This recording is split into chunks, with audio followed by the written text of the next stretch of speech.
Opposition की जानिब से बजट रोकने के सारे दावे धरे के धरे रह गए।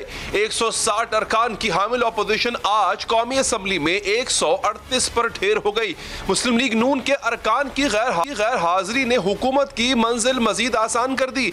इसलिए ना कोई टफ टाइम हुआ, ना कोई हिकमत अमली सामने आई। हुकूमत ने एक बार फिर ऑपोजिशन को जेर कर लिया। एक बार फिर ऑपोजिशन हुकूमत का रास्ता रोकने में नाकाम साबित हुई। एक बार फिर साबित हो गया कि सारी ऑपोजिशन एक पेज पर नहीं है। इसलिए हुकूमत ने किसी भी परेशानी के बगैर वफाकी बजट को कौमी असम्बली से मंजूर करवा लिया।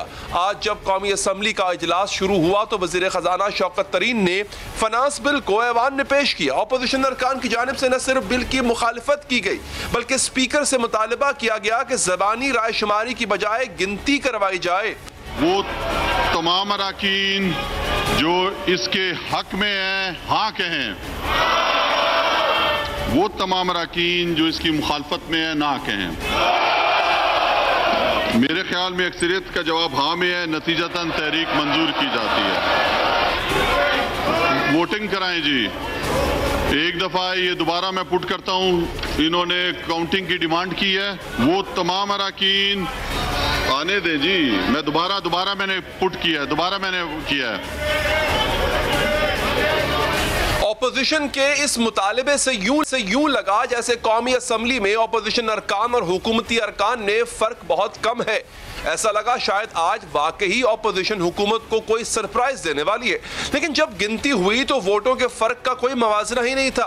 फाइनेंस बिल के हक में हुकूमत की जानिब से 172 वोट आए, जिसके मुकाबले में ऑपोजिशन के सिर्फ 138 वोट निकले, जिसके बाद फाइनेंस बिल की शिकवार मंजूरी दी गई। अगर देखा जाए तो बजट की मंजूरी बड़ी बात नहीं, क्योंकि जाहिर है हुकूमत के पास अक्सरियती वोट होते हैं। लेकिन ऑपोजिशन ने बजट मंजूरी से पहले जो दावे किए थे, हुकूमत को टफ टाइम देने के ऐलानात किए थे, इससे ऐसा लगने लगा था कि शायद इस बार ऑपोजिशन हुकूमत को सरप्राइज देगी। हम समझते हैं कि जो भी ऑपोजिशन के और दूसरी सियासी जमातें के इख्तिलाफ होंगे वो अपनी जगह, हमने मिलके इस बजट का मुकाबला करना है। इंशाअल्लाह हम मिलके टफ टाइम देंगे इस हुकूमत को। हम पूरी कोशिश करेंगे कि ये अवाम दुश्मन बजट, जो कि हमको लग रहा है कि अवाम दुश्मन बजट है, इसको पास नहीं होने दें। लेकिन आज न सिर्फ हुकूमत ने अपनी बर्तरी को साबित किया बल्कि ऑपोजिशन के दरमियान दरारों की निशानदही भी कर दी। आज के इजलास में मुस्लिम लीग नून के अरकान की बड़ी तादाद गैर हाजिर थी। लीगी अरकान की इस गैर हाजिरी पर पीपल्स पार्टी के चेयरमैन बिलावल भुट्टो की जानिब से भी शिकवा किया गया, जिसमें उन्होंने कहा कि ऑपोजिशन अरकान की गैर हाजिरी से बुरा तासुर। मैं समझता हूँ ऑपोजिशन का पूरा तादाद होना चाहिए। मैं जरूर इन पर्सन और इन राइटिंग और इन कम्युनिकेशन इस पे इख्तलाफ शहबाज शरीफ साहब से एतराज करूंगा। इजलास में ऑपोजिशन की मायूस कुन हाजिरी ऑपोजिशन की गैर संजीदगी का सबूत है। हालांकि अगर ऑपोजिशन कोशिश करती तो हुकूमत को बड़ी मुश्किल में डाल सकती थी। कौमी असम्बली में ऑपोजिशन के अरकान की तादाद 160। अगर ऑपोजिशन क़यादत अपने तमाम अरकान की हाजिरी लाजमी बना लेती, सियासी जोड़ तोड़ के जरिए हुकूमती अरकान को गैर हाजिरी पर कायल कर लिया जाता, तो बजट की मंजूरी खटाई में पड़ सकती थी। लेकिन इस वक्त सूरत हाल यह है कि ऑपोजिशन हुकूमत पर तनकीद तो कर सकती है, लेकिन किसी किस्म का चैलेंज देने की पोजीशन में नहीं है, जिसका सबसे बड़ा सबूत स्पीकर और डेप्यूटी स्पीकर की मौजूदगी है। ऑपोजिशन बार बार दोनों ओहदेदारों के खिलाफ बयानात देती है, तहरीक अदम एतमाद लाने का ऐलान भी करती है, हत्ता के डेप्यूटी स्पीकर के खिलाफ अदम एतमाद की तहरीक जमा भी कराई जाती है, लेकिन हुकूमत ये तहरीक वापस कराने में कामयाब हो जाती है। आज भी पीपल्स पार्टी के चेयरमैन बिलावल भुट्टो स्पीकर कौमी असम्बली पर बरहम नजर आए। उन्होंने सारी ऑपोजिशन को मशवरा दिया कि स्पीकर के खिलाफ अदम एतमाद अब नहीं तो कब लाई जाएगी। स्पीकर साहब ने आज मेंबर असेंबली का वोट के हक पे टाका मारा। ऑपोजिशन स्पीकर के खिलाफ अदम एतमाद लेकर आए। ऑपोजिशन के लिए पार्लियामान की तकद्दुस के लिए ये स्पीकर के खिलाफ अदम एतमाद लेकर आना बहुत जरूरी है। इसी पर बात करेंगे। हमारे साथ इस वक्त मौजूद हैं तलाल चौधरी साहब, मुस्लिम लीग नून के रहनुमा, और जनाब शहबाज गिल साहब, पीटीआई के रहनुमा और वज़ीर-ए-आज़म के मुआविन ख़ुसूसी। गिल साहब, हम ये देखते हैं, ये अब की बात नहीं है, सेनेट चेयरमैन की इंतखाब से लेके सेनेट चेयरमैन के अदम एतमाद की तहरीक तक, फिर फेटफ के वोट में जहां पर आपके पास अददी अक्सरियत ज़्यादा थी, उसके बावजूद भी आपको नाकामी का, शिकस्त का सामना करना पड़ा। उसके बाद आपने बजट का दावा किया, इतना बड़ा दावा किया कि आप जैसे पता नहीं क्या हुकूमत को टफ टाइम देने जा रहे हैं। वज़ीर आज़म की अदम एतमाद की तहरीक वो भी नाकाम हुई। आपको मुसलसल पार्लियामेंट के अंदर नाकामी का सामना है। ये जो कमजोर आपका एक अपोजिशन का इत्तेहाद है, इसको हम गैर संजीदा समझे, क्योंकि आप अगर संजीदा होते तो कम से कम अपने अराकीन की आज हाजिरी जरूर पूरी होती आपकी। बिस्मिल्लाहिर्रहमानिर्रहीम। देखिए, बिल्कुल हमने हर जगह अपना रोल प्ले किया, लेकिन सिर्फ एक अपोजिशन लीडर की गैर हाजिरी, वो भी सिर्फ इस बुनियाद पर कि एक नागहानी उनके तायाजाद भाई जो हैं वो फौत हुए जबकि वो इस्लामाबाद की तरफ आ रहे थे। लेकिन दूसरी साइड पर हम एक फेस कर रहे हैं ये हुकूमत की जो रियासती दहशतगर्दी है। FIA का कल नोटिस भी है, अगर आज बजट था वो आ नहीं सके अपने तायाजाद भाई की वफात की वजह से, तो कल वो इसलिए नहीं आ पाएंगे क्योंकि कल FIA ने उन्हें सुबह 10 बजे, जो कि FIA को मुतअद्दिद दफा हमने कहा है कि वहां ये अपोजिशन लीडर के तौर पर उन्हें जाना पड़ेगा, वो उनको बुलाया गया है। मगर हमने अपना रोल अल्लाह की मेहरबानी से PDM के जलसे हो, गिलानी साहब की कामयाबी हो या बाकी या बाई इलेक्शंस देख लें, हमने तो हर जगह फ्रंट फुट पे खेले हैं और अल्लाह की मेहरबानी से कामयाबी मिली है। ये बजट तो नंबर्स की गेम है। अगर ये तरीन साहब को NRO दे के और अपने बोरियों के मुंह खोल के अपने अराकीन के लिए तरक्याती फंडों के नाम पर अगर ये पास हो गया है तो ये अच्छा बजट तो नहीं होगा ना। ये बजट पास होने का मतलब ये नहीं है कि ये अच्छा बजट है, या ये पास तो या LFO भी हो जाता है कई दफा असेंबली से। सर, कोई बजट बहुत सारे ऐसे कवर सवाल है ऑपोजिशन इतनी बिखरी हुई, इतनी कमजोर। देखिए सर, आप मियां साहब की गैर हाजिरी समझ में आती है, बाकी अराकीन किधर थे सर? और फिर एक हिस्ट्री है सर, मैं वो गिनवाना शुरू करूंगा उसमें वक्त निकल जाएगा। आपकी हिस्ट्री, आपने स्पीकर को हटाना था, डिप्टी स्पीकर को हटाना था, आपने चेयरमैन सेनेट के खिलाफ अदम एतमाद की तहरीक लानी थी, लेके आए मगर नाकाम गई। आप FATF बिल अपनी अददी अक्सरियत के बावजूद नहीं बनवा सके। हम ये देख रहे हैं कि पार्लियामेंट के अंदर ऑपोजिशन की कोई, ये लगता है ऑपोजिशन संजीदा नहीं है या फिर ऑपोजिशन की वक़्त नहीं है। देखिए, एक जब भी जॉइंट ऑपोजिशन के तौर पर एक मौका मिला है, आप गिलानी साहब की कामयाबी देख लें, वहां तो नंबर से भी ज्यादा वोट लिए गए हैं। लेकिन दूसरी साइड पर जहां रियासती पूरी ताकत हो, जहां लालच हो, जहां दबाव हो, यानी तरीन साहब को NRO दे दिया जाए, लोगों को फंड्स दे दिए जाएं, इत्तेहादियों को वजारतें दे दी जाएं, उनके जो मुतालबात थे वो जायज नजायज मान के उसके बाद कहे मैंने बजट पास कर लिया तो क्या गरीब की चीनी आटा का सस्ता हो गया? हमने तो रजिस्ट हाउस में जितना कर सकते थे हमने तो, फिर आप देख लें ये किताबें चलाने वाले जो है ये फिर इनको आखिरकार बजट को हमारी टर्म्स पे वो फिर स्मूथ हमारी बात सुनना पड़ी। हम हर जगह हाउस के अंदर बाहर पूरी रिजिस्ट करते हैं और इनकी जो रियासती दहशतगर्दी है जिनमें रियासती इदारे इस्तेमाल होते हैं, यानी नैब इस्तेमाल करते हैं, FIA इस्तेमाल करते हैं, गद्दारी के सर्टिफिकेट उसके पर्चे देते हैं। कौन सी ऐसी चीज है जो इन्होंने छोड़ी है? लेकिन उसके बावजूद आवाज बुलंद कर रहे हैं इनकी नलायकी पे, नाहली पर, इनकी जाली हुकूमत पर, इनकी कठपुतली क़यादत पर। वो हम करते रहेंगे और उसका रिजल्ट एक जो है वो अपोजिशन। लेकिन सर भी हैं। एक सवाल जो मैं छोड़े जा रहा हूं तलाल चौधरी साहब, वो मैं दोबारा आके करूंगा, वो जो पार्लियामेंट के अंदर आपको नाकामियां फेस करनी पड़ी हैं उनकी वजह क्या थी? मैं आता हूं शहबाज गिल साहब। सर, अब ये ऑपोजिशन का यूं कह लें कि मौक़िफ़ है एक तरह से कि भाई हम अगर नाकाम हुए भी हैं कुछ फ्रंट्स पे तो उसकी वजह भी हुकूमत है। बिस्मिल्लाहिर्रहमानिर्रहीम, आपका बहुत शुक्रिया अली। देखिए, बात यह है कि एक नॉर्मल रूटीन की बात है, पाकिस्तान देखता आया है पिछले 20 सालों में। बजट आता है, फिर अपोजिशन तनकीद करती है, हुकूमत हमेशा कहती है ये अवाम दोस्त बजट है, अपोजिशन कहती है अवाम दुश्मन बजट है। बदकिस्मती की बात यह है कि हमारे यहाँ टिपिकल सियासतदानों ने हर चीज को एक सीजन बना दिया है, हर चीज को एक मजाक बना दिया है। पाकिस्तान का बजट पिछले कई सालों से अच्छे तरीके से कभी नहीं सुना गया। किसी ने इस बात के ऊपर तवज्जो नहीं दी कि बजट, आपको पता बजट है क्या? नून लीग पेश करे या हम करें, बजट होता यह है कि आपके पास 100 रुपए है तो आपने बताने हैं कि वो आपने 100 रुपए खर्च कैसे करने, जो आप टैक्स से इकट्ठा कर रहे हैं आपने उसे खर्च क्या करना है। इसमें दुश्मन और दोस्त क्या हो सकता है? प्रायोरिटीज फर्क हो सकती हैं, बिल्कुल कोई शक नहीं। गलत जगहों पे पैसे खर्च हो सकते हैं, वो कैसे पता चलेगा? वो पता चलेगा बजट सुनने के ऊपर, वो पता चलेगा आप सुन के तनकीद करेंगे। जो कुछ इन्होंने पहले दिन से किया और फिर हमने इनको जवाब दिया, बिल्कुल दिया, क्योंकि जब कोई आपकी अच्छी जुबान ना समझे तो फिर आपको उन्हीं की जुबान में बात करनी पड़ती है। तो बदकिस्मती से पहले तो ये नहीं सुना गया। दूसरी बात, शहबाज शरीफ साहब कहते थे कि मैं बजट के सामने शीशा पलाई दीवार के तौर पे खड़ा हूँगा, वो कहीं नजर नहीं आए आज।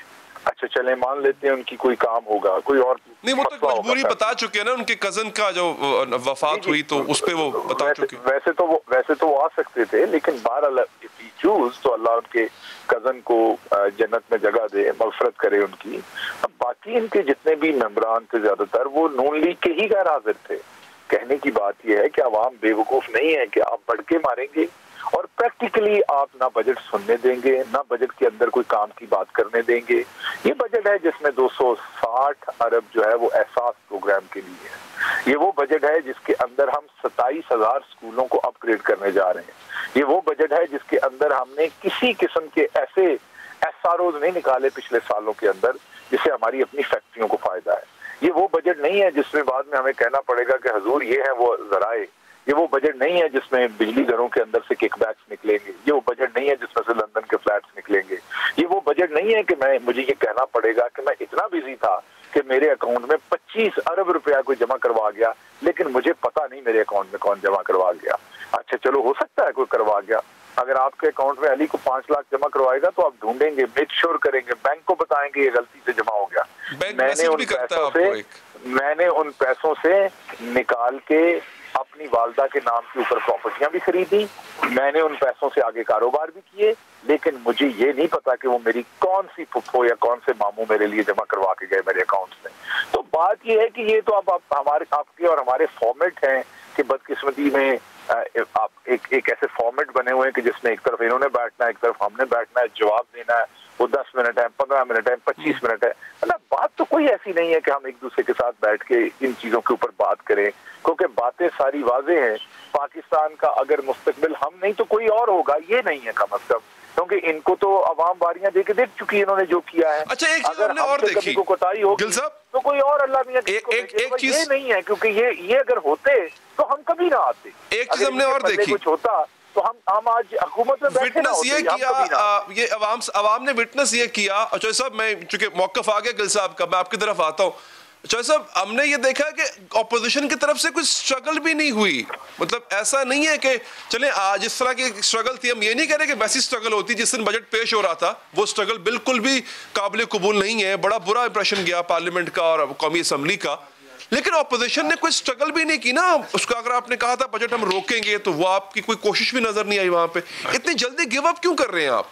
देखिए, एक मैं जरा इस बात का भी जवाब दे दूं क्या गिल साहब की कि ये बजट जो है ये गरीब को नौकरियां लाया, ये बजट जो है ये महंगी चीनी देगा, ये बजट महंगा आटा देगा, ये बजट महंगी गैस और बिजली देगा, ये बजट गुर्बत बढ़ाएगा, ये बजट रोजगार छीनेगा। इस बजट ने दिया है तो तरीन को एनआरओ दिया है, इस बजट ने दिया है तो 300 अरब चीनी का लुटाया गया, इस बजट ने दिया है तो आटे के चोर छोड़े गए हैं, इस बजट ने अगर कुछ दिया है तो इनके वो अराकीन के मुंह बंद तरक्याती फंड से किए गए, इस बजट ने अगर कुछ दिया है तो इमरान खान को मजीद नाजायज तौर पर कुर्सी में बैठने का मौका दिया है। इस बजट ने गरीब को कुछ नहीं दिया।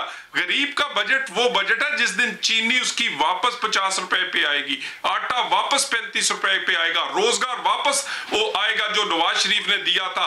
ये तो वो हुकूमत है जो कि बनी हुई बिजली लोगों के घर तक नहीं पहुंचा सकी, लोड शेडिंग है। ये वो हुकूमत है जिसमें गर्मियों में गैस जिसमें शॉर्ट हो गई है, जो कि वो गैस गर्मियों में पूरी नहीं कर सकी। बात करते हैं ये वो हुकूमत है जिसमें हर जगह पर बुजदार लगा है। ये वो हुकूमत है जिसका चौथा बजट चौथा वजीर खजाना दे रहा है। ये वो बजट है जिसका एक भी वजीर खजाना दूसरा बजट नहीं दे सका। सो ये जितने लायक और जितने अच्छे बजट है ये हमें पता है। अब अगली रही बात बात कि ये कहते हैं जी हमें अवाम ये नहीं आएंगे, तो मैं गिल साहब को कहता हूं जरा किसी दिन मैं आपको याद करवा दूं, नौशहरे का रिजल्ट याद करवाऊं, वजीराबाद का, खुशाब का, कराची का, सियालकोट का, या फिर सियालकोट में बाई इलेक्शन आने वाला है। तो मेरा ख्याल है कि अगर तो आपको लग रहा है कि ये सारे वोट जो पड़ रहे हैं और जो सारी आपको शिकस्त हो रही है, ये अगर आपको लग रहा है कि ये बिल्कुल अवाम का फैसला ठीक है, तो फिर नजर आना चाहिए कि आपके बजट मुस्तरद है, आपकी पॉलिसीज मुस्तरद है, आपकी गवर्नेंस, और आपको नजायज जिस तरह लाकर बिठाया गया है, आरटीएस बंद करके 6 बजे पोलिंग स्टेशन बाहर निकाल के लोगों को गिरफ्तार करके, आज पाकिस्तान के साथ क्या हो रहा है, कश्मीर से लेके गरीब की रोटी तक छिन गया है। तो सो रही बात, नुकसान तो इस पाकिस्तान का हुआ है, और वो अगर आप मजीद 2 साल नजायज नाअहल हुकूमत इस कुर्सी पे बैठेगी और नुकसान होगा, गरीब का नुकसान होगा पाकिस्तान का। लेकिन हम रेजिस्ट करेंगे, आवाज गरीब के बने हैं, पाकिस्तान की आवाज बने हैं, हम उन नलायकों के खिलाफ खड़े हैं जिनसे पूरी बिजली लोगों को नहीं दी जा रही। ठीक है चौधरी साहब, बहुत बहुत शुक्रिया आपके कीमती वक्त का। गिल साहब आपका भी बहुत बहुत शुक्रिया। एक वक्फा लेते हैं, वक्फे के बाद कराची के अमन के हवाले से टीजी रेंजर्स साहब ने एक बहुत अहम बयान दिया जिसमें बहुत हद तक सच्चाई भी है, लेकिन कुछ हकायक ऐसे भी है जिनसे मुंह नहीं मोड़ा जा सकता, इन पर पर्दा नहीं डाला जा सकता। बात करेंगे इसी हवाले से वक्फे के बाद।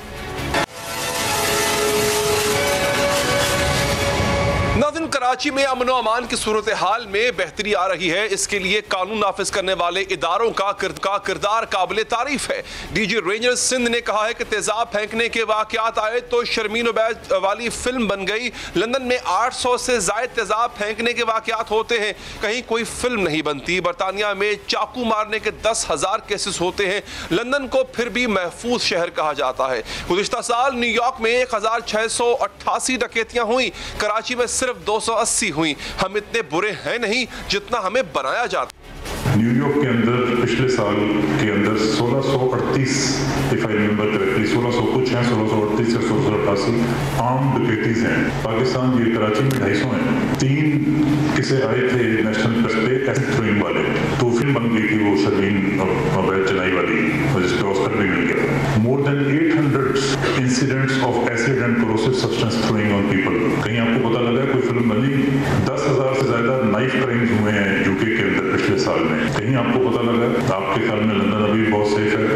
डीजी रेंजर्स सिंध बिल्कुल दुरुस्त बात कर रहे हैं। जुराइम के हवाले से पाकिस्तान का दूसरे ममालिक से मवाजना दुरुस्त, लेकिन यही मवाजना जुर्म होने के बाद मुल्जिम पकड़ने और इसे सजा देने के अदाद-ओ-शुमार का भी करना होगा। यही मवाजना कोई जुर्म होने के बाद माशरे और कानून के अमूमी रवैये का भी करना होगा। पाकिस्तान में जुर्म होता है तो ज्यादातर इसका मुकदमा ही दर्ज नहीं किया जाता। मुकदमा दर्ज हो जाए तो तफ्तीश ही नहीं होती है, तफ्तीश नहीं होती तो मुल्जिम नहीं पकड़े जाते। किसी तरह मुल्जिम पकड़ भी लिए जाएं तो ताकतवर मुल्जिम कमजोर मजलूम पर दबाव डाल देते हैं। इससे मुकदमा वापस लेने के लिए धमकाया जाता है। मजलूम मुकदमा वापस ना भी ले तो भी मुल्जिम के खिलाफ शवाहिद ही जमा नहीं होते। शवाहिद नहीं होते तो मुल्जिम अदालतों से छूट जाता है। एक तहकीक के मुताबिक पाकिस्तान में मुजरिमों को सजा मिलने की मजमूई शरह सिर्फ 11% है। वज़ीर कानून पंजाब राजा बशारत कह चुके हैं कि 2 साल में कत्ल के केसेस में सिर्फ 28% मुल्जिमान को सजा मिली। ज्यादती के सिर्फ 6% मुजरिम सजा पाते। खवातीन के हुकूक के लिए काम करने वाली प्रोफेसर आरिफाना मल्लाह कहती हैं कि घरेलू तशद्दुद के केसेस में तो सजा की शरह सिर्फ 2% है। इसके मुकाबले पर अमेरिका में मुजरिमों को सजा मिलने की शरह 85% है। ऑस्ट्रेलिया में भी 85% है। बरतानिया में 84% है। जापान में तो यह शरह 99%। जहां सजाएं ही नहीं हो रही, जहां लोग पकड़े जाते हैं और छूट जाते हैं, वहां पर सजाओं का मामला नहीं है। हमें लोगों को पकड़े जाने का मामला है, उनकी कन्विक्शन का मामला है। और जब तक मुल्जिम पकड़े नहीं जा रहे, सजा नहीं हो रही, तो बाकी बहस इररिलेवेंट हो जाती है। दीगर ममालिक में जुर्म होता है तो रियासत मजलूम के साथ खड़ी होती है। इसे इंसाफ दिलाने के लिए रियासत का पूरा निजाम हरकत में आता है।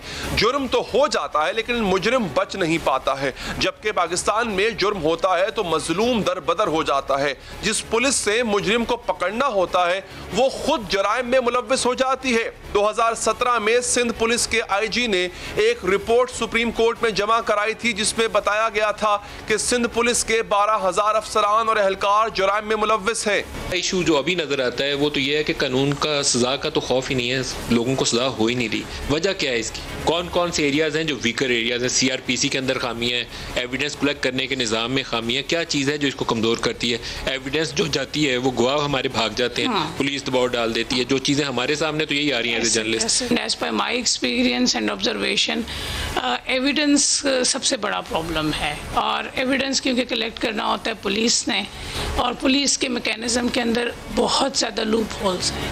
पाकिस्तान की सूरत हाल तो यह है कि जमीनों पर कब्जा हो जाता है और 50-50 साल तक केस चलते रहते हैं। मुल्क का वजीर आजम यह कहने पर मजबूर हो जाता है कि जजेस और पुलिस भी कब्जा माफिया के साथ मिल चुके हैं, एक ट्रॉयका बन चुका है। मुल्क का वजीर आजम यह कहने पर मजबूर हो जाता है कि पाकिस्तान में ताकतवर लोगों को नहीं पकड़ा जा।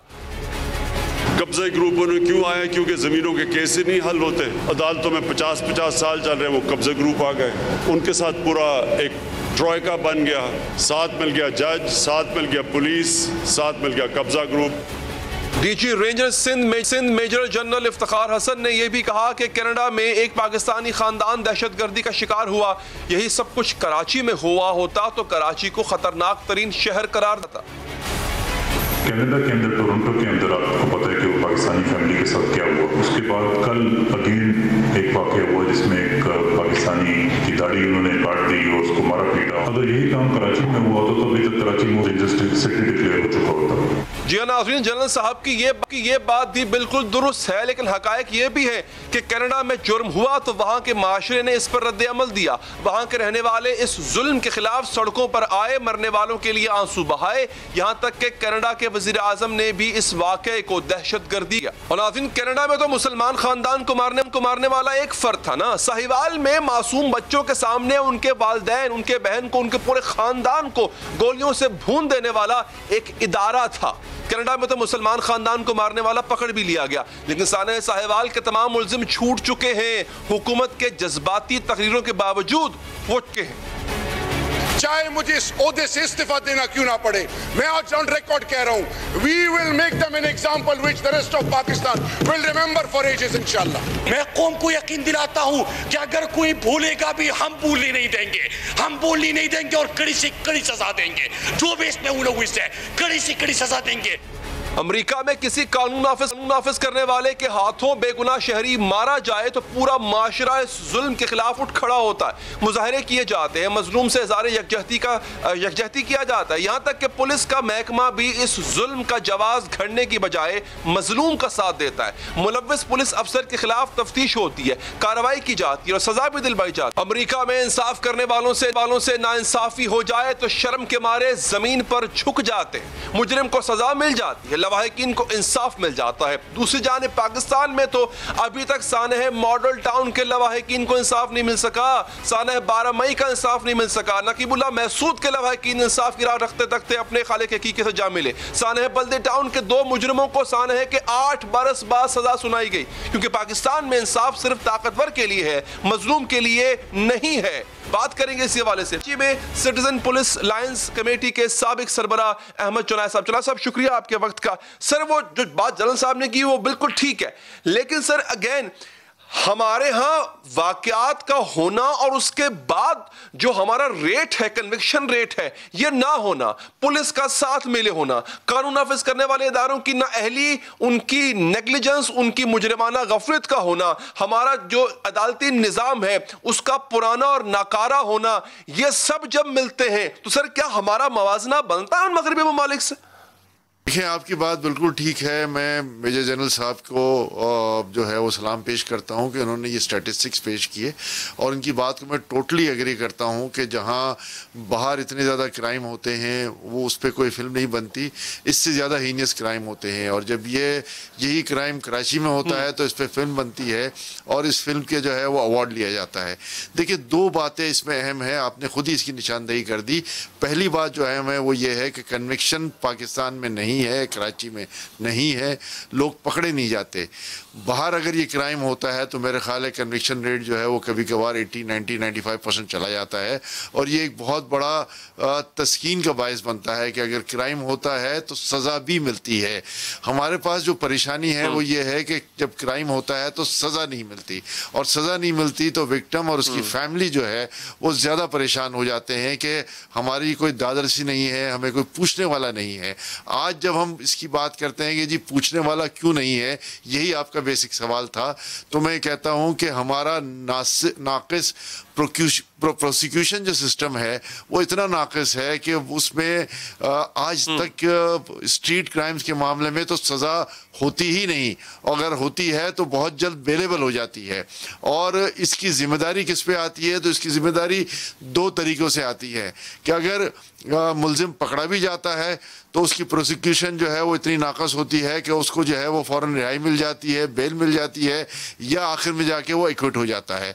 दूसरा सबसे बड़ी बात यह है कि पकड़े जाने की बात है।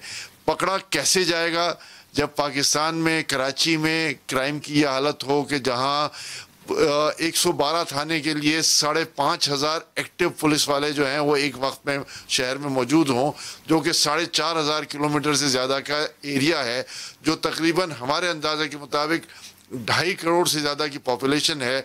और इसके बाद फिर कोई डिजिटलाइज सिस्टम, आईटी सिस्टम मौजूद नहीं है कि जिसकी बिना पर क्रिमिनल्स की निशानदेही हो सके। शहर में जो 2200 कैमरे लगे हुए हैं, मैं ये सवाल करता हूं कि ये 2200 कैमरे क्या 2 करोड़ 20 लाख लोगों की हिफाजत के लिए, उनकी मॉनिटरिंग के लिए काफ़ी हैं? क्या 4,500 स्क्वायर किलोमीटर का एरिया जो है वो इतना बड़ा एरिया क्या इन लोगों से मैनेज हो सकता है, इन 2200 कैमरों से मैनेज हो सकता है? तो जवाब आता है नहीं। जब हम लंदन की बात करते हैं तो वहाँ शायद 5 लाख से ज़ायद कैमरे हैं। लंदन जो है उसकी आबादी 80 लाख की है, कराची की आबादी 2.5 करोड़ की आबादी है। लंदन का जो स्क्वायर किलोमीटर का एरिया है वो कराची से मैं समझता हूँ 1/4 भी नहीं होगा, और हम हैं 4,500 स्क्वायर किलोमीटर पे। तो ये वो अवामिल है जिनकी बुनियाद पर ना क्रिमिनल्स पकड़े जाते हैं, और अगर फिर पकड़े जाते हैं तो हमारे पास जो प्रोसिक्यूशन का निज़ाम है वो इतना गंदा है कि एविडेंस भी नहीं आता, और नॉन एविडेंस की बुनियाद पर जजेस अपना फैसला सादिर कर देते हैं और वो बरी हो जाता है। फिर ये भी बात है कि प्रोसिक्यूशन के जो वकील हैं उनकी जो फ़ीस है और उसके मुकाबले में वकील सफाई की जो फ़ीस है उसमें भी ज़मीन आसमान का फ़र्क होता है।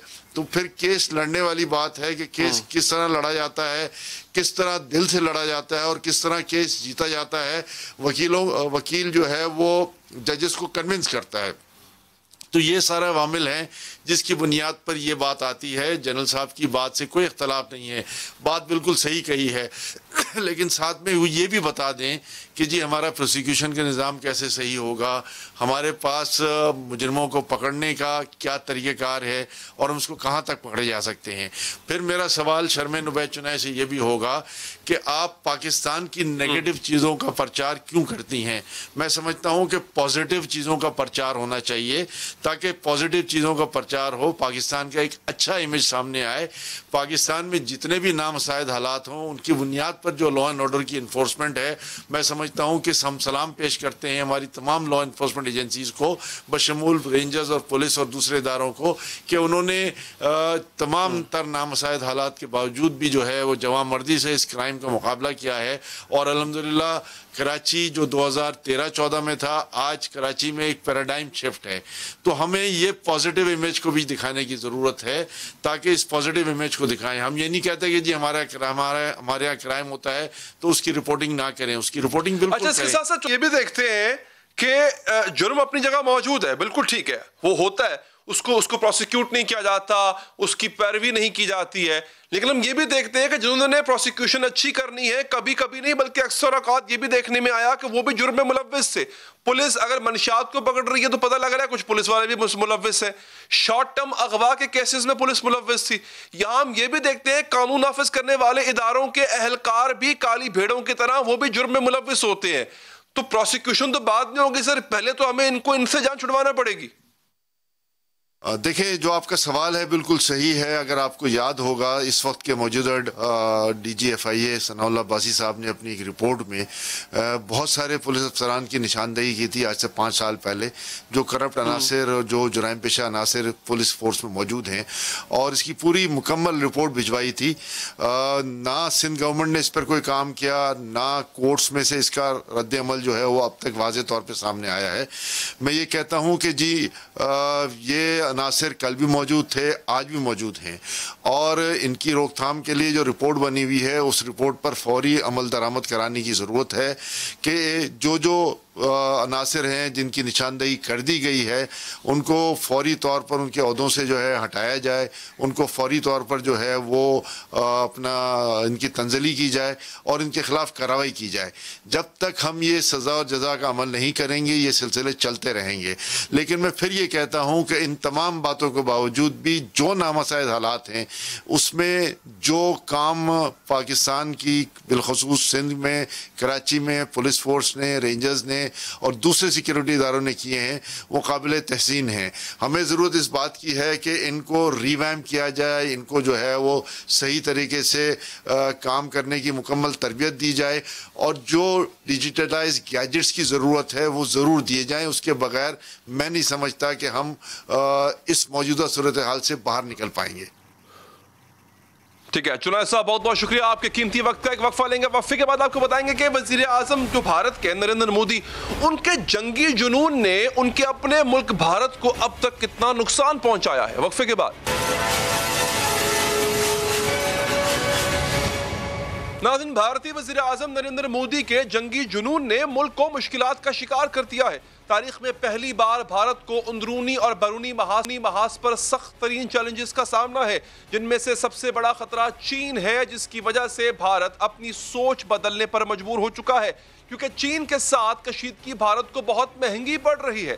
बढ़ते दिफाई अखराजात भारतीय मईशत पर बहुत भारी पड़ रहे हैं और ये अखराजात मुसलसल बढ़ते जा रहे हैं। गुज़िश्ता रोज़ अमरीकी नशरियाती इदारे ब्लूमबर्ग ने खबर दी है कि भारत ने चीन की सरहद के साथ मजीद 50,000 इजाफी फौजी तैनात कर दिए हैं। ब्लूमबर्ग की रिपोर्ट के मुताबिक गुज़िश्ता चंद माह के दौरान चीनी सरहदी इलाकों में फौजियों के अलावा भारी तोपखाना और जंगी तैयारे भी रवाना किए जा चुके हैं। इन हालिया तैनातियों के बाद चीनी सरहदों पर तैनात भारतीय फौजियों की मजमूई तादाद 2 लाख से जायद, जबकि 4 लाख से जायद नीम फौजी तैनात हैं। ब्लूमबर्ग के मुताबिक भारत एक साल में चीनी सरहद पर 40% से ज्यादा फौजी तैनात कर चुका है। एक तरफ 4.5 लाख से जायद फौजी चीनी सरहद पर तैनात हैं, दूसरी जानिब 7 लाख से जायद भारतीय फौजी मकबूजा कश्मीर में फंसे हुए हैं। लेकिन इसके बावजूद भी मोदी हुकूमत कश्मीरियों का जज्बा हुर्रियत दबाने में नाकाम नजर आती है। शायद यही वजह है कि अब मोदी सरकार ने मकबूजा कश्मीर के लोगों को हथियार की बजाय बातचीत से राजी करने की कोशिश शुरू कर दी है, जिसका सबूत कश्मीर पर बुलाई गई हालिया APC थी। लेकिन इसमें से भी भारतीय हुकूमत को कोई खास कामयाबी नहीं मिली। इनके साथ कशीदगी की वजह से भारत मौजूदा कश्मीर में ही नहीं बल्कि पाकिस्तान के साथ भी नॉर्मलाइजेशन पर मजबूर हो चुका है। इस हवाले से गुज़िश्ता 8-9 माह से मुसलसल अहम पेशरफ्त भी सामने आ रही है। रवां बरस मार्च में भारतीय हुकूमत की जानिब से पाकिस्तानी हुकूमत को खैर सगाली खतूत लिखे गए थे, जिनमें खुशगवार ताल्लुकात की ख्वाहिश जाहिर की गई, दुश्मनी ख़त्म करने को लाजम कहा गया, कशीदगी कम करने की बात भी की गई थी। इसी हवाले से गुज़िश्ता बरस वज़ीर आज़म इमरान खान के मामून ख़ुसूसी बराए कौमी सलामती ने इंकशाफ भी किया था कि भारत पाकिस्तान से मुज़ाकरात शुरू करना चाहता है। बात करेंगे इसी हवाले से। हमारे साथ इस वक्त जनरल रिटायर्ड एजाज आवान साहब। जनरल साहब, बहुत बहुत शुक्रिया सर आपके कीमती वक्त का। Thank you. जनरल साहब, क्या यही वजह है कि चाइना एक तरफ भारत को टफ टाइम दे रहा है, and definitely it's because Modi has this mindset of war, उसको एक चाहिए होती है। इस वक्त आपको क्या लगता है भारत करना क्या चाह रहा है? भारत पाकिस्तान के साथ मामलात बेहतर करेगा बिकॉज उसको चाइना की साइड से थ्रेट है? नहीं, थैंक यू अली अदर, मैं नहीं समझता कि ये ऐसा है। देखें, हम अगर मोदी के माइंडसेट को रीड करें तो मोदी वो कदम उठा चुका है जो 70 बरस में किसी ने नहीं उठाया था। इस वक्त तक 5 अगस्त 19 से पहले तक चाइना का बॉर्डर हिंदुस्तान के साथ नहीं बल्कि एक ऐसे मुतनाज़ा इलाके के साथ था जिसे लाइन ऑफ एक्चुअल कॉन्टेक्ट कहा जाता था। That was not international border Hindustan का। लेकिन इस एक्ट के बाद जब लद्दाख को यूनियन टेरिटरी में शामिल कर दिया गया है तो हकीकत में हिंदुस्तान अपनी सरहद उठाकर चाइना के बॉर्डर पे ले गया और अब चाइना के साथ वो बॉर्डर शेयरिंग नेबरिंग कंट्री बन चुका है और वो उस किसी हकीकत को नहीं मानता जो एग्जिस्ट करती है यूनाइटेड नेशन रेजोल्यूशन के मुताबिक या कश्मीरियों के हकूक के मुताबिक। अब जब उसने इतना बड़ा चैलेंज चाइनीज हुकूमत को किया है, चाइना की रियासत को किया है, तो चाइना उसके ऊपर अपना रिस्पांस तो देगा क्योंकि वो नहीं चाहता कि हिंदुस्तान उसके साथ बॉर्डर शेयर करे और ये डिस्प्यूटेड टेरिटरी जो इस वक्त तक यूनाइटेड नेशन रेजोल्यूशन के मुताबिक एक हल तलब मामला था वो हिंदुस्तान के कब्जे में चली जाए और बिल्कुल खामोशी से चाइना और पाकिस्तान इसको डाइजेस्ट कर जाए। ऐसा हो नहीं सकता। उस खतरे के तहत अब जो डीलिमिटेशन कर रहा है मोदी, एक तरफ तो वो इसकी जम्मू एंड कश्मीर के स्टेटस को चेंज कर रहा है और वो इनको रियासत का एक स्टेटस देना चाहता है, लेकिन दूसरी तरफ वो लद्दाख को यूनियन टेरिटरी में शामिल कर चुका है जो चाइना और सियाचिन तक के बॉर्डर एरिया है। अब पाकिस्तान को वो एक वक्त में दो तरफा जंग का मुतहम्मिल नहीं हो सकता, बल्कि इस वक्त तो से तरफा है। एक तरफ कश्मीर के अंदर वो आजादी की मूवमेंट या प्लेबिसिट के राइट की जो डिमांड है उसको सुप्रेस करने में नाकाम है इतनी भारी फौज रख के, और कश्मीरियों ने अपनी मूवमेंट को गो स्लो कर दिया है ताकि वो गैर जरूरी तौर पर अपनी कैजुअल्टीज ना करवाएं। दूसरी तरफ चाइना का बॉर्डर जो है उसके ऊपर एक सिचुएशन जो डोकलाम में हुई वो भी हमने देखी, वहां भी इंडिया को अजीमत उठानी पड़ी। तो पाकिस्तान को उसने कंस्ट्रक्टिव एंगेजमेंट स्ट्रेटजी के तहत पाकिस्तान के साथ टेंशन का कम करने में ही अपनी आफियत समझी और एक फास्ट प्ले करते हुए इंटेलिजेंस लेवल पे पाकिस्तानी इंटेलिजेंस को और नेशनल सिक्योरिटी एडवाइजर के जरिए हुकूमत पाकिस्तान को एंगेज करने की कोशिश की। तो जो लोग इस पूरे गेम प्लान को रीड कर रहे हैं, मैं इसको यूं देखता हूं कि 5 अगस्त के बाद नरेंद्र मोदी ने एक कदम भी पीछे नहीं उठाया। वो डेमोग्राफिक चेंजेस के लिए वहां के डोमिसाइल इशू कर रहे हैं, तकरीबन 4 मिलियन को इशू कर चुके हैं। फिर जो कैजुअल्टीज करनी थी वो कर 2 साल से उन्होंने वो कर्फ्यू लाइक सिचुएशन कश्मीर में टोटल क्लैंप डाउन किया हुआ है। अब वो इसकी डीलिमिटेशन भी कर रहा है और उसको नए तरीके से इलाकों की तंजीम बंदी जिसे कहते हैं वो कर रहा है और लद्दाख को अपने अंदर एब्जॉर्ब कर रहा है। तो नरेंद्र मोदी तो एक कदम भी पीछे नहीं हटा। तो इसको अगर हम यूं समझें कि पाकिस्तान के साथ वो जंग से खौफजदा है तो ऐसा बिल्कुल नहीं है। वो पाकिस्तान को एक लॉलीपॉप देकर चाइना के साथ इसका रिलेशन कैसा देखें? क्या आपको लगता है कि चाइना जो कि एक बहुत बड़ी इमर्जिंग पावर है उसके साथ कन्फ्रंटेशन को वो मजीद एस्केलेट करेगा, उस हद तक लेके जाएगा? देखिए, वो ले जाना तो चाहता है, उसको शय भी है इस वक्त वेस्टर्न वर्ल्ड की और अमेरिका की, और वो चाहता है कि वो अपना ये स्टेप बैक ना करे और किसी तरीके से इस सारे चीज को हजम कर जाए, हड़प कर जाए। लेकिन अगर वो कश्मीरियों की मूवमेंट को भी सुप्रेस नहीं कर सकता, चाइना के साथ भी उसके खतरात बढ़ते हैं, डिफेंस के एक्सपेंडिचर बढ़ जाते हैं, मुल्क की इकोनॉमी वैसे जवाल पजीर है। अब अगर पाकिस्तान की तरफ से थोड़ा सा दबाव आ गया तो हिंदुस्तान के पास तो कोई ऑप्शन ही नहीं रह जाएगी।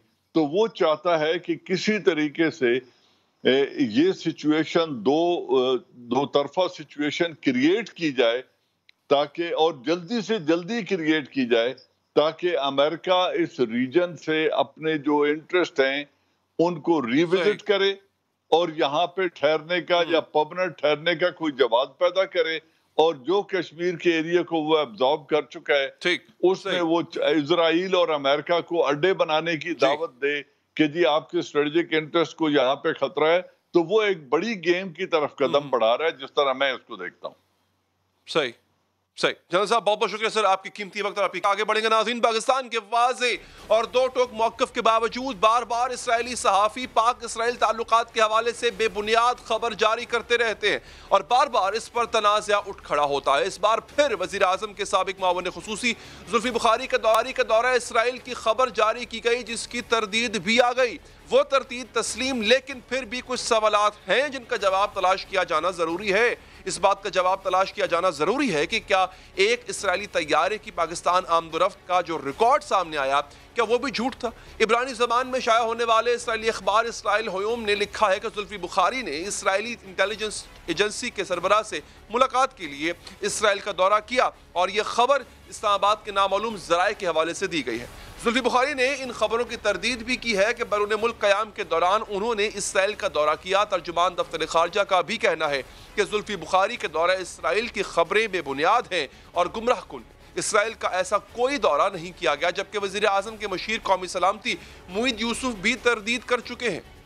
जिंदगी में कभी इजराइल नहीं गया और अगर कोई मेरे बारे में जानना भी चाहता है वो मुझे गूगल करके देख सकता है। मेरे पास सोशल मीडिया और मेरे जो छपे हुए आर्टिकल्स है टॉप यूके पेपर्स के ऊपर, जितना मैं इजराइल और के खिलाफ और फ़लस्तीन की के हक की बात करता हूँ। अपोजिशन इन खबरों की वजाहत मांग रही है। पीपल्स पार्टी ने भी ज़ुल्फ़ी बुखारी के मुबैना दौरा इसराइल की तफसीलात सामने लाने का मुतालबा किया, जबकि नून लीग के रहनुमा शाहिद खाकान अब्बासी ने तंज किया है कि ज़ुल्फ़ी बुखारी रिंग रोड के प्लॉट बेचने इसराइल गए थे। क्लेम किया जा रहा है इस इंडिविजुअल से कि वो नहीं गया। अगर नहीं गया तो उन डेट्स का जहां इल्जाम लग रहा है कि स्पेसिफिक डेट कोई जहाज इधर से उठ के दूसरे ममालिक में जाके वहां इजराइल पहुंचा, तो बड़ा आसान होगा खास तौर पे हुकूमत के लिए कि वो उस जहाज का जो डिटेल्स है, जो फ्लाइट मैनिफेस्ट है, वो कौम के सामने लेकर आए। मैंने पता कराया ये जो आपका वो गए थे उधर ये रिंग रोड के प्लॉट बेचने के लिए इसराइलियों को, बाकी उनको आता क्या है मुल्क के बारे में। बिलावल भुट्टो ने तो ये भी कहा था कि इन्हें एक और मीटिंग के बारे में भी इल्म है जिसमें कौमी सलामती के मशीर मुईद यूसुफ भी शामिल थे, जबकि मुईद यूसुफ ने भी इसराइली हुकाम से मुलाकात की तरदीद की है। उन्होंने कहा है कि ना तो उनकी कभी इसराइली अहलकारों से मुलाकातें हुई, ना उन्होंने कभी इसराइल का दौरा किया। मेरे पास वैसे जो इन्फॉर्मेशन है वो इस जहाज के हवाले से नहीं था। वो जो आप जिक्र कर रहे हो वो दूसरा मुलाकात है। हमारा जो नेशनल सिक्योरिटी वो USIP से आया हुआ है उसका मुलाकात है। उस पे भी हमारे बड़े संगीन सवाल है जो हम चाहते हैं कि वो उसका जवाब दिया जाए। ये दूसरा जहाज जो नवंबर पे पहले पाकिस्तान से बाहर जाके फिर आके जाके वहां इजराइल में 10 घंटे का तक था। ये दूसरा मौका है कि ज़ुल्फ़ी बुखारी के दौरा इसराइल से मुताल्लिक़ खबर आई। इससे पहले दिसंबर 2020 में ये खबर उड़ाई गई थी। नूर डहरी नामी एक शख्स ने 15 दिसंबर 2020 को एक ट्वीट किया कि ट्विटर पर प्रोफाइल पर खुद को एक बरतानवी थिंक टैंक का डायरेक्टर जाहिर किया। इसने लिखा कि 20 नवंबर को बरतानिया से तेल अवीव जाने वाली परवाज में एक पाकिस्तानी भी सवार था। वो पाकिस्तानी वज़ीर आज़म इमरान खान का कोई मुशीर है और इससे वज़ीर आज़म की इमा पर इसराइल से सियासी और सफारती मुज़ाकरात का पैगाम पहुँचाया। इस ट्वीट के बाद इसराइली अखबार इसराइल होम ने भी खबर दी कि एशिया के एक बड़े मुसलमान मुल्क के रहनुमा के सीनियर मुशीर ने तेल अवीव का दौरा किया और हुकाम से बातचीत की। तब भी इन मुबहम खबरों के ताने बाने ज़ुल्फ़ी बुखारी से जोड़े गए थे। इस तरह की खबरें एवी शराफ के ट्विटर हैंडल से जारी की जाती हैं। ये शख्स अपने ट्विटर प्रोफाइल में खुद को इसराइली अखबार हैरेट्स का सहाफ़ी या एडिटर कहता है। अक्टूबर 2018 में ट्वीट की थी कि एक इसराइली तैयारा इसराइली दारुल हुकूमत से उड़ा, फिर उर्दन के दारुल हुकूमत ओमान से होकर पाकिस्तान आया। ये तैयारा इस्लामाबाद से 10 घंटे तक रुका और फिर वहीं चला गया जहां से वापस आया था। एवी शराफ ने जहाज़ों की नकलो हरकत बनाने वाली वेबसाइट फ्लाइट रडार 24 के स्क्रीन शॉट्स भी शेयर किए, जिनके मुताबिक जहाज की लोकेशन ओमान से सऊदी अरब फिर खलीज ओमान तक मौजूद रही, लेकिन रात 11 बजे खलीज ओमान से ट्रैकिंग गायब हो गई। इसके 1 घंटा बाद यही जहाज इस्लामाबाद की फ़ज़ाई हदूद में नजर आया, फिर इसकी ट्रैकिंग गायब हुई। 10 घंटों बाद इस्लामाबाद से जहाज का ट्रैक एक बार फिर सामने आया जो ओमान के रास्ते इसराइल पहुंचा। नाज़रीन, एवी शराफ ये भी कहता है कि इसे 100% यकीन है कि जहाज़ ने इस्लामाबाद में ही लैंडिंग की। इन ट्वीट्स के बाद सिविल एविएशन अथॉरिटी ने बाकायदा तरदीद जारी की थी कि कोई इस्राएली तैयारा पाकिस्तान के किसी एयरपोर्ट पर नहीं उतरा। बात करेंगे नाज़रीन, से हमारे साथ इस वक्त मौजूद है साबिक deputy DG civil aviation Rao Abid साहब। उनसे पूछते हैं कि ये जो इस तरह जहाज़ों की आमदरफ्त होती है, क्या ट्रैक किया जा सकता है कि कौन कहाँ गया, किस तरह गया? आबिद साहब शुक्रिया आपका। सर, ये जो 18 की खबर है, इसमें जहाज़ का पाकिस्तान आना, ओमान रुकना और तल अवीव से उड़ना, वापस तल अवीव चले जाना, क्या साबित करता है इससे? देखिए, ये जो चार्टर्ड फ्लाइट्स होती हैं, इनके भी हर पैसेंजर का डिटेल्स आनी होती हैं हमारे पास। इनके इंटेंशन क्या है, इनके पास कार्गो क्या है, और ये कोई ड्रॉप करेंगे या यूं कहीं यूं चले जाएंगे या कोई चीज़ पिक करेंगे यहाँ से, कोई चीज़ ढकी छुपी नहीं होती। ये ज़रूर होता है कि बहुत सी दफ़ा गवर्नमेंट खुद एक चीज़ को कॉन्फिडेंशियल रखना चाहती है, हर गवर्नमेंट करती है। आपको मैं सन 71 में ले चलता हूँ, अगस्त में, जब हेनरी किसिंगर पाकिस्तान आए और यहाँ ऐलान किया गया टीवी पे कि वो 2 दिन की छुट्टियाँ गुजारने नथिया गली गए हैं और उनको PIA के जहाज़ में यहाँ से बीजिंग भेजा गया। तो वो गवर्नमेंट का उस वक्त मकसद था कि इस चीज़ को खुफिया रखा जाए तब तक जब तक ये हो ना जाए। तो वरना चार्टर्ड जहाज़ का या शेड्यूल फ़्लाइट हो या कोई भी स्पेशल फ़्लाइट हो, उसकी सारी डिटेल्स आनी गवर्नमेंट के लिए बहुत ज़रूरी हैं। अच्छा, अब थोड़ा सा एक कदम आगे चली गई ये बात। अब आपकी शेड्यूल फ़्लाइट्स की भी, मैं आपको फिर 2006-7 में ले जाऊंगा, जब नवाज शरीफ साहब आए इधर लंदन से और उनको जहाज़ पे वहीं से तब्दील करके चकलाला से दूसरे जहाज़ में बिठा के जद्दा भेज दिया था। तो उन दिनों हमने सिविल एविएशन में हर एयरलाइन को ये कहा हुआ था कि आप डिपार्चर से पहले अपनी पैसेंजर लिस्ट हमें भेजेंगे। तो वो जब आने लगी तो वी न्यू एग्जैक्टली किस फ़्लाइट पे कौन बैठा है। वो तो खैर साबिक वज़ीर आज़म थे, वो VIP स्टेटस था उनका, तो वो तो छुप नहीं सकता था। लेकिन कोई आम आदमी भी अगर मिस्टेकन आइडेंटिटी, रॉन्ग आइडेंटिटी के साथ आना चाहे तो ये फ्रॉड अब बहुत कम हो गए हैं। लेकिन अब आप दुबई लैंड करें, वो आपकी आइस स्कैन करते हैं, आपकी फ़ोटो कुछ भी हो, लेकिन आप आइस से एक दफ़ा आपकी आइडेंटिटी हो गई है तो हमेशा के लिए आप उसी पे होंगे। आप हीथ्रो पे लैंड करें, आपकी फिंगर प्रिंटिंग होती है, वो चेंज नहीं हो सकती। कई दफ़ा बल्कि हमारे मुसाफिरों को परेशानी ये होती है कि आपके फिंगर प्रिंट आ नहीं रहे, ख़ास तौर पे 60 साल से ऊपर के लोगों के लिए, तो उन्हें वेट करना पड़ता है। जब तक वो मैच ना करें वो आगे जाने नहीं देते। तो इसलिए ये गवर्नमेंट के इल्म में ज़रूर होगा कि ये अजम्पशन सही है या गलत है, यहाँ से कौन गया है, वो जहाज़ कहाँ, वॉज इट इंटेंडेड कि उस पैसेंजर को या उस डेलीगेशन को इजराइल भेजना है। इजराइल को भी मालूम होगा, गवर्नमेंट ऑफ पाकिस्तान को भी होगा, अगर ये अजम्पशन। ठीक है राव साहब, बहुत बहुत शुक्रिया। आपके कीमती वक्त का प्रोग्राम का वक्त यहाँ पर खत्म हो चाहता है, दीजिए इजाजत, अल्लाह निगहबान।